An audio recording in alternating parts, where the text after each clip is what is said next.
अभी तक हमने जो स्टेट्स को समझा, अब आगे भी वही स्टेट का ही बिंदु समझ रहे हैं कि किसी भी राज्य में 4 मुख्य घटक उपस्थित होते हैं। पहला है उसकी जनसंख्या, दूसरा है उसका भूभाग, तीसरी सरकार और चौथा संप्रभुता।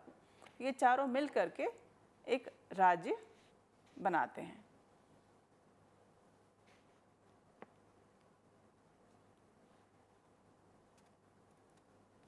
अब हम स्टेट और नेशन अर्थात राज्य और राष्ट्र के बारे में समझेंगे, इनमें क्या अंतर है।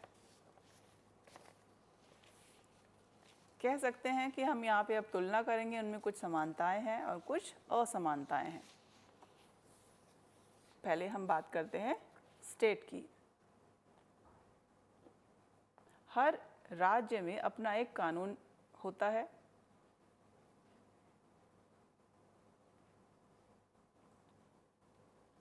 सेकंड पॉइंट जो है, दूसरा बिंदु है, वह बताता है कि यह हमेशा इंटरनली और एक्सटर्नली इंडिपेंडेंट होता है, क्योंकि उसमें अपने उसके कानून बने हुए हैं। हर स्टेट, हर राज्य का अपना एक कानून है जिसके अनुसार वह काम करता है। आप कोई भी कानून कह सकते हैं जिसके हिसाब से उनका काम सुचारू रूप से चलता है। तो ये अपने आप में स्वतंत्र एक भाग है।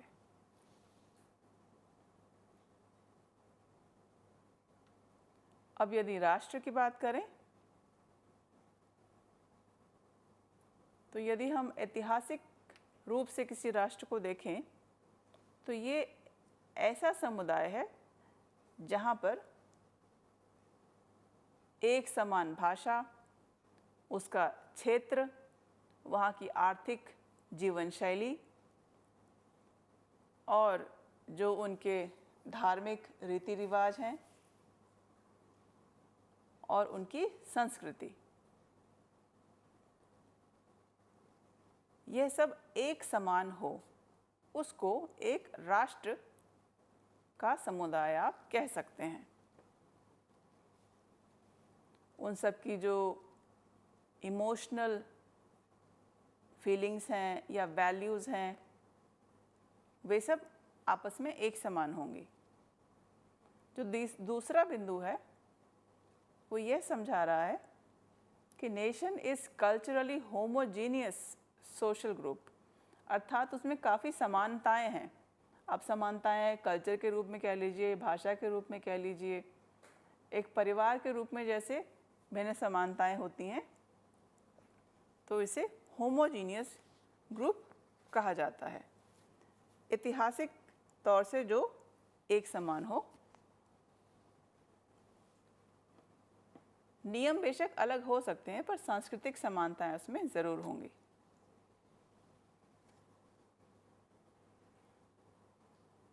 अब हम स्टेट अर्थात राज्य और राष्ट्र, इनमें क्या अंतर है इसको समझते हैं। एक नेशन में स्टेट हो भी सकते हैं और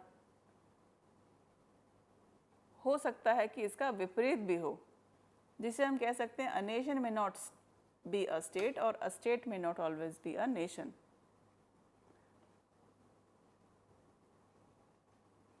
तो ये आपस में एक दूसरे से भिन्न हो सकते हैं। दूसरा बिंदु संप्रभुता के बारे में बता रहा है कि sovereignty is the chief characteristic of the state.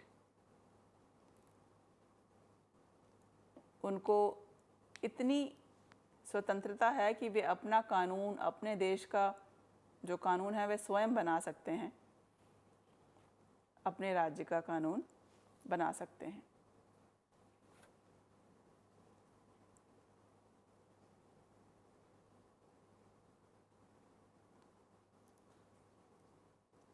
कोई भी राज्य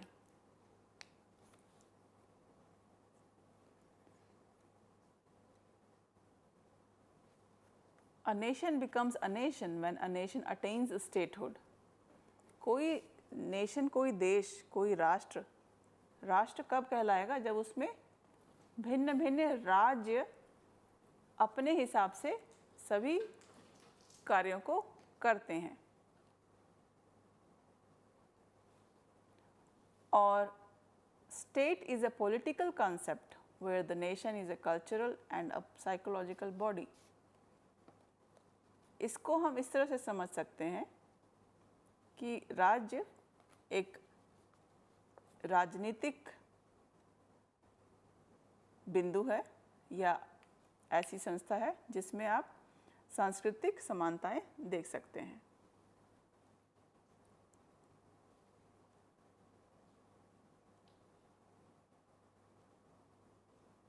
स्टेट में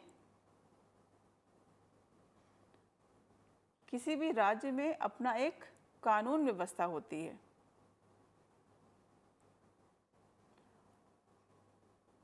और जो नेशन है अर्थात राष्ट्र, राष्ट्र में व्यक्ति आपस में सेंटिमेंट्स और इमोशंस से बंधे होते हैं।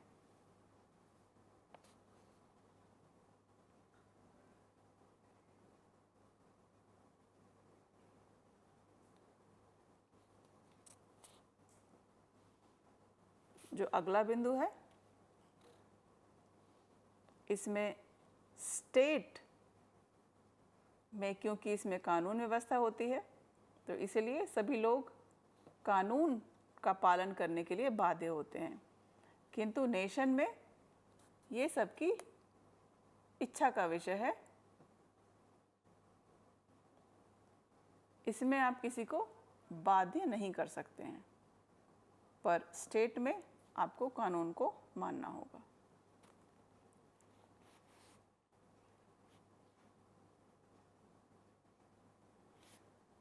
स्टेट में be larger than a nation. State हो सकता है आपके नेशन से ज़्यादा बड़ा हो। उसके विपरीत एक राष्ट्र जो है, नेशन, वो हो सकता है एक स्टेट से ज़्यादा बड़ा हो। उदाहरण के लिए अगर आप वर्ल्ड के मैप को देखें और हमारा जो दक्षिण भारत है, दक्षिण भारत से नीचे जाइए और आप अमेरिका देख सकते हैं, जैसे कि आप साथ में पिक्चर में नीचे देख सकते हैं। आप यदि ध्यान से देखें तो बहुत छोटे छोटे वहाँ पे आइलैंड भी आप देखेंगे, जिसके चारों ओर पानी है और बीच में वो आइलैंड है। तो कहने को आप कह सकते हैं एक छोटा स्टेट है, पर वो हो सकता है कि एक नेशन भी हो। तो ये संभावना हो सकती है कि एक स्टेट को ही आप नेशन कहें। तो इसमें आप लोग कंफ्यूज ना हो। एक स्टेट एक नेशन हो सकता है और एक नेशन स्टेट नहीं भी हो सकता, यह भी संभावना है। अभी तक हमने पार्ट को समझा। पार्ट 1 और पार्ट 2 दोनों की समरी, दोनों का सारांश अब हम यहाँ करेंगे। आप सभी जानते हैं राजनीतिक विज्ञान में हम पार्ट को समझ रहे हैं। हमने इस पार्ट में समझा स्टेट्स के बारे में, सरकार के बारे में, नेशन के बारे में, और स्टेट, राष्ट्र और जो उसमें सांस्कृतिक भिन्नताएं और समानताएं हैं उनको समझा।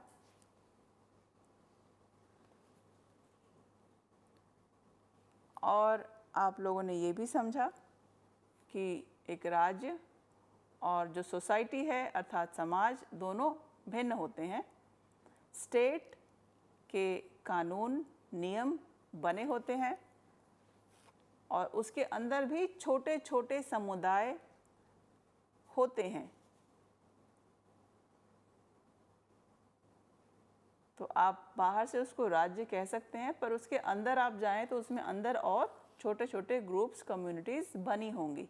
एसोसिएशंस हो सकती हैं, कोई संस्था हो सकती है,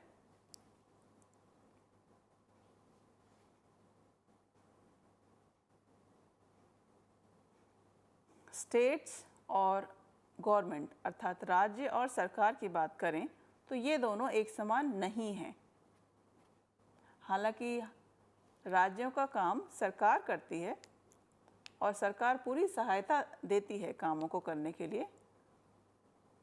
जो सकारात्मक बिंदु, जो अच्छी बातें हैं जो हमें अपनानी चाहिए, वो अपनाने के लिए सरकार हमें मदद करती है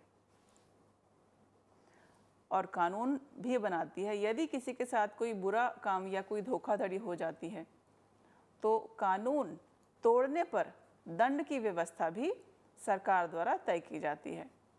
क्या दंड दिया जाएगा, इसका निर्धारण भी जो कानून बनता है उसके द्वारा होता है।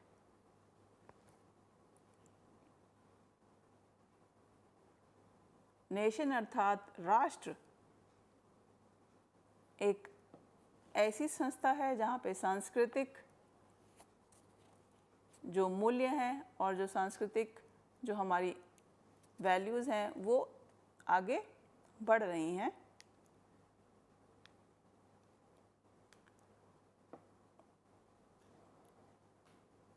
उसको हम अचानक से रोक नहीं सकते हैं। सांस्कृतिक आदतें ख़त्म नहीं होती हैं, वो एक जनरेशन से अगली जनरेशन आगे बढ़ती रहती हैं। जैसे हम लोग अपने माता पिता को देखते हैं, उनकी अनुसार, उनकी बातों के अनुसार हम अलग अलग बातों को, त्योहारों को मानते हैं और अपनाते हैं। इसी तरह से नेशन एक कल्चरल और साइकोलॉजिकल यूनिटी है जिसमें नियमों को मानना सबके लिए अनिवार्य होता है। यह एक राजनीतिक संस्था के तौर पर भी इसको मान सकते हैं। तो राज्य और नेशन दोनों में अंतर है। बहुत बहुत धन्यवाद आपका। नमस्कार।